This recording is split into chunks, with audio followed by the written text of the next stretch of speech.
नमस्कार दर्शकों, बहुत बहुत स्वागत है आपका। एक बार फिर से मौजूद है।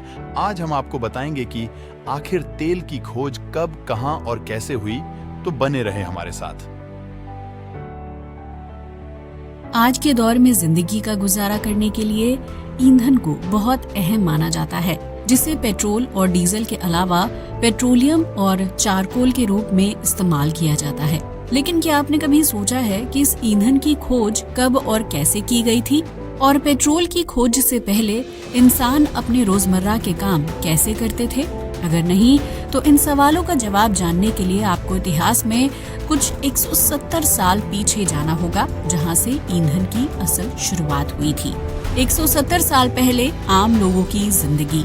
इंसानी जीवन में ईंधन की कमी 170 साल पहले पूरी हुई थी, लेकिन उससे पहले भी धरती पर लाखों लोग जीवन व्यतीत कर रहे थे। तो एक बड़ा सवाल खड़ा होता है कि डीजल और पेट्रोल की खोज के बिना लोग अपने रोजमर्रा के काम कैसे करते थे, क्योंकि उस दौर में ना तो ईंधन था और ना ही लाइट। हम लोग अपनी जिंदगी व्यतीत करने के लिए दिन के उजाले के सहारे रहते थे, जबकि सूरज ढलने के बाद जैसे ही अंधेरा होता था, लोग अपने घरों में कैद हो जाते थे। इस दौरान घर में हल्की फुल्की रोशनी के लिए मछली और चिड़िया का इस्तेमाल करते थे, जिनका पहले शिकार किया जाता था और फिर उन्हें कई कई दिनों तक सुखाया जाता था। ऐसा करने से मृत जीव एक अच्छे ज्वलनशील पदार्थ में तब्दील हो जाता था, जिसमें आग लगाकर रात के अंधेरे को दूर करने की व्यवस्था की जाती थी। उस दौर में ज्यादातर लोग रात के समय अपने घरों में अंधेरे में रहते थे, जबकि खाना पकाने के दौरान चूल्हे से आने वाली रोशनी ही उनके लिए लाइट का काम करती थी। वहीं अगर किसी इंसान को रात में जरूरी काम से बाहर निकलना पड़ता था, तो उसके लिए कई दिन पहले ही तैयारी करनी पड़ती थी, क्योंकि पक्षी या मछली का शिकार करने के बाद उसके शव को सुखाना जरूरी होता था, ताकि उसमें अच्छे से आग लग सके। 15वीं और 16वीं शताब्दी के दौरान अमेरिका और यूरोप में विशेष तरह की मछली और चिड़िया का शिकार करके उन्हें आग जलाने के लिए इस्तेमाल किया जाता था, जबकि कुछ लोग मछली के मुंह में एक मोटा धागा लगाकर उसे बत्ती की तरह इस्तेमाल करते थे, ताकि मछली के साथ धागा भी ज्यादा लंबे समय तक जलता रहे। इन्हीं जीवों को लोहे या लकड़ी पर लटकाकर मशाल के रूप में यूज किया जाता था, जिसकी वजह से लोग रात को घर से बाहर निकलकर अपने जरूरी कामों को पूरा किया करते थे। लेकिन 1700 की शुरुआत में ईंधन का रूप बदलने लगा था, क्योंकि बढ़ती आबादी के साथ आग की शुरुआत ज्यादा हो गई थी। उस दौर में व्हेल का शिकार किया जाने लगा था, क्योंकि व्हेल से मिलने वाले तेल का इस्तेमाल लैंप जलाने के लिए किया जाता था।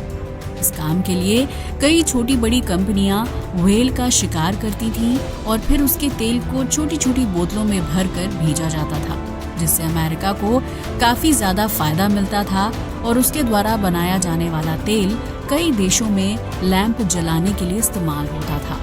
साल 1700 से 1850 तक अमेरिका व्हेल के तेल का व्यापार कर रहा था, जिसके लिए समुद्र में 700 अमेरिकी जहाज व्हेल मछली का शिकार करने के लिए निकलते थे। हालांकि व्हेल मछली का शिकार करने वाले दूसरे यूरोपीय देश भी समुद्र में उतरते थे, लेकिन उनकी संख्या अमेरिका के जहाजों के मुकाबले बहुत ही कम थी। इस बीच कुछ ऐसे लोग भी थे जिन्हें इतने बड़े पैमाने पर व्हेल का शिकार किए जाने से आपत्ति थी, क्योंकि इससे न सिर्फ व्हेल की संख्या कम हो रही थी, बल्कि समुद्र का फूड चेन भी बुरी तरह से प्रभावित हो रहा था। साल 1846 में कनाडा के आविष्कारक और भूविज्ञानी अब्राहम पाइनियो गैसनर ने ईंधन का नया ऑप्शन खोजने का काम शुरू किया, ताकि घरों में लैंप जलाने और रोशनी करने के लिए व्हेल का शिकार न किया जाए। अब्राहम गैसनर ने कोयला, कोलतार और ऑयल शेल का इस्तेमाल करके केरोसिन ऑयल यानी मिट्टी का तेल बनाकर तैयार किया था, जिसने ईंधन बनाने की दिशा में क्रांति लाने का काम किया था। इन चीजों का इस्तेमाल करके मिट्टी का तेल बनाना आसान और कम खर्चीला था, जबकि इस तेल को बाजार में कम कीमत पर भी बेचा जा सकता था। केरोसिन ऑयल के आविष्कार से न सिर्फ व्हेल के शिकार में कमी आई थी, बल्कि अब मध्यम और गरीब वर्ग के लोग भी मिट्टी का तेल खरीदकर घरों में लैंप जला सकते थे। अब्राहम गैसनर ने साल 1850 में केरोसिन गैस लाइट नाम की एक कंपनी खोली और लैंप बनाने का काम भी शुरू किया, जिससे आम लोग आसानी से केरोसिन ऑयल के साथ लैंप भी खरीद सकते थे। इस कंपनी के आने से व्हेल का शिकार करके तेल बनाने वाली कंपनियों का बिजनेस डूब गया था, लेकिन इससे आम लोगों को रात के समय घर से बाहर निकलने और अपने जरूरी काम पूरे करने में काफी आसानी हो गई थी। हालांकि केरोसिन ऑयल की खोज के बाद बेहतर ईंधन की तलाश जारी रही, क्योंकि इंसानों को सिर्फ रात के अंधेरे को दूर करने के लिए ही ईंधन की जरूरत नहीं थी। साल 1958 में अमेरिका के डार्टमाउथ कॉलेज के एक प्रोफेसर जॉर्ज बिसेल सामने आए, जिन्होंने अमेरिका के पेंसिल्वेनिया राज्य में रिसर्च शुरू की थी। दरअसल प्रोफेसर जॉर्ज बिसेल को कुछ गांव वालों ने संपर्क किया था, क्योंकि उन्हें गांव के दूर दराज के इलाके में जमीन से एक अजीब सा चिकना पदार्थ मिला था। प्रोफेसर जॉर्ज बिसेल ने उन इलाकों का दौरा किया जहां जमीन पर छोटे छोटे बुलबुले उठ रहे थे और ये चीज काफी चिपचिपी थी। प्रोफेसर ने उस चिकने पदार्थ के सैंपल इकट्ठा किए और वापस कॉलेज लौट आए, जहां उन्होंने इस पदार्थ पर काफी दिनों तक रिसर्च की और उसे रिफाइन करने में कामयाबी हासिल कर ली थी। कच्चे तेल की खोज। इस रिसर्च के दौरान ही प्रोफेसर जॉर्ज को पता चला कि वो चिकना पदार्थ ज्वलनशील है, जिसका इस्तेमाल लैंप जलाने वाले ईंधन के रूप में किया जा सकता है। इतना ही नहीं, प्रोफेसर को यकीन था कि पेंसिल्वेनिया की जमीन के नीचे ऐसे ज्वलनशील चिकने पदार्थ का भंडार हो सकता है जो तरल रूप में मौजूद होगा और उसे इस्तेमाल करना इंसानों के लिए आसान हो सकता है। इसके बाद प्रोफेसर जॉर्ज बिसेल वापस उस गांव में पहुंचे ताकि जमीन में खुदाई करके तरल ज्वलनशील पदार्थ को प्राप्त किया जा सके। इस काम के लिए प्रोफेसर जॉर्ज ने एडविन ड्रेक नाम के शख्स की मदद ली, जो पेशे से एक कंडक्टर था और होटल में क्लर्क की नौकरी भी कर चुका था। एडविन ड्रेक के पास वो सारी नॉलेज थी जिसकी मदद से पेंसिल्वेनिया की जमीन में ईंधन के लिए कुआं खोदा जा सकता था, लेकिन एडविन ड्रेक अकेले इस काम को अंजाम नहीं दे सकते थे। इसलिए उन्होंने विलियम स्मिथ नाम के एक शख्स से संपर्क किया और उन्हें प्रतिदिन के हिसाब से $2.5 की दिहाड़ी पर नौकरी पर रख लिया था। विलियम स्मिथ को लोग प्यार से अंकल बिली कहते थे, जो मुख्य रूप से बोरिंग, ड्रिलिंग और पानी के नल लगाने का काम करते थे। एडविन ने अंकल बिली के एक्सपीरियंस को अपने काम के लिए यूज किया, जिसके बाद उन दोनों ने मिलकर पेंसिल्वेनिया के अलग अलग इलाकों में प्राकृतिक तेल के कुएं की खोज शुरू की। लेकिन काफी दिनों तक खोज करने के बाद उन लोगों के हाथ कुछ नहीं लगा, जिसके बाद वो टाइटस विले नाम के इलाके में पहुंचे और अंकल बिली ने अपने बेटों के साथ इस इलाके में ड्रिलिंग शुरू कर दी।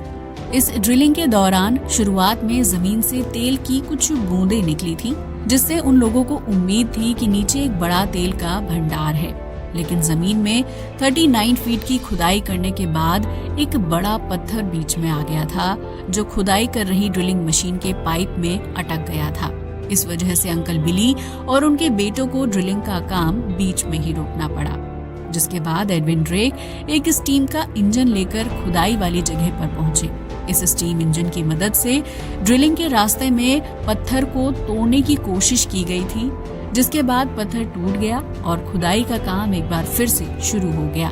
लेकिन जमीन में 60 फीट तक खुदाई करने के बावजूद भी तेल नहीं निकला, जिसकी वजह से एडविन, अंकल बिली और उनके बेटे निराश हो गए थे।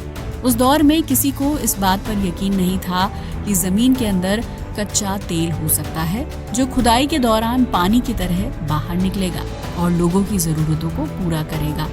इसलिए एडविन और अंकल बिली को खुदाई के काम में किसी की मदद नहीं मिली थी, उल्टा लोग उनका मजाक उड़ाते थे। जब खुदाई के दौरान कुछ नहीं निकला तो एडविन ड्रेक निराश हो गए और उन्होंने अंकल बिली से कहा कि खुदाई करने से कुछ नहीं मिलेगा। इसके बाद एडविन वापस लौट गए, लेकिन अंकल बिली ने खुदाई का काम जारी रखा। इसी बीच 28 अगस्त 1859 की दोपहर को अंकल बिली का बेटा खुदाई का काम कर रहा था और अंकल बिली पास में एक पेड़ के नीचे बैठे हुए थे। तब तक 69 फीट तक खुदाई हो चुकी थी। इस बीच पाइप में मिट्टी धंस गई थी, जिसकी वजह से ड्रिलिंग नहीं हो पा रही थी। अंकल बिली के बेटे ने पाइप को जमीन से बाहर निकाला तो उसने देखा कि पाइप में मिट्टी के साथ एक काले रंग का गाढ़ा और चिकना पदार्थ चिपका हुआ है। इसके बाद अंकल बिली का बेटा तुरंत उनके पास गया और उन्हें बताया कि तेल मिल गया, लेकिन अंकल बिली को इस बात पर यकीन नहीं हो पा रहा था। फिर उन्होंने अपने बेटे के हाथ पर लगे चिकने पदार्थ को देखा और उन्हें यकीन हो गया कि तेल मिल गया है। जिसके बाद अंकल बिली और उनके बेटों ने पूरी मेहनत के साथ खुदाई शुरू कर दी। इस घटना के अगले दिन एडविन ड्रेक टाइटसविले लौटे ताकि वो ड्रिलिंग के काम को बंद करवा सके, क्योंकि उस वक्त तक एडविन को ये पता नहीं था कि अंकल बिली को तेल मिल चुका है। लेकिन जब एडविन ड्रिलिंग साइट पर पहुंचे तो वहां लोगों की भारी भीड़ को देखकर उनके होश उड़ गए थे। जब उन्होंने करीब जाकर देखा तो बड़े बड़े ड्रमों में कच्चा तेल भरा हुआ था और वो तेल जमीन से निकाला गया था। अंकल बिली और उनके बेटे इस तेल की सुरक्षा कर रहे थे। इस बीच अंकल बिली की नजर एडविन ड्रेक पर पड़ी और उन्होंने एडविन को गले लगा लिया। जिस इलाके में अंकल बिली और उनके बेटे खुदाई का काम कर रहे थे वो टाइटसविले शहर से लगभग 11 किलोमीटर की दूरी पर था। लेकिन कच्चे तेल का भंडार मिलने के बाद इस जगह को बसने में बिल्कुल भी समय नहीं लगा और कई लोगों ने खुदाई वाले इलाके के आसपास ही जमीन को जल्दी जल्दी खरीद लिया था। इसके बाद अलग अलग लोगों ने इलाके में खुदाई का काम शुरू कर दिया और जमीन से निकलने वाले कच्चे तेल यानी काले सोने को $20 प्रति बैरल के हिसाब से बेचा जाने लगा था। साल 1865 तक ये इलाका पिट होल सिटी के नाम से मशहूर हो चुका था, जहां 50 से ज्यादा होटल बन गए थे और 15,000 से ज्यादा लोग इस जगह पर अपना घर बनाकर रहने लगे थे। इस शहर की वजह से पूरा अमेरिका भी मशहूर हो गया था। लेकिन साल 1866 तक पिट होल सिटी में तेल के कुएं सूखने लगे थे और इस वजह से लोगों ने शहर को छोड़ना शुरू कर दिया था। हालांकि पिट होल सिटी के प्रकाश में आने के बाद पूरी दुनिया को ये पता चल चुका था कि जमीन के अंदर सिर्फ पानी ही नहीं है, बल्कि इसके अंदर ऐसा प्राकृतिक काला सोना भी भरा हुआ है जो इंसान की ईंधन की जरूरत को पूरा कर सकता है। इसके बाद दुनिया भर के अलग अलग देशों में काले सोने की खोज शुरू हुई, जिसमें मिडिल ईस्ट के देशों में सबसे बड़ा तेल भंडार मिला और आज इसी तेल की वजह से मिडिल ईस्ट के देश तरक्की की नई सीढ़ी चढ़ रहे हैं। अब तो आप समझ ही गए होंगे कि कच्चे तेल को कब और कैसे खोजा गया था और तेल की खोज से पहले लोगों का जीवन कैसा होता था।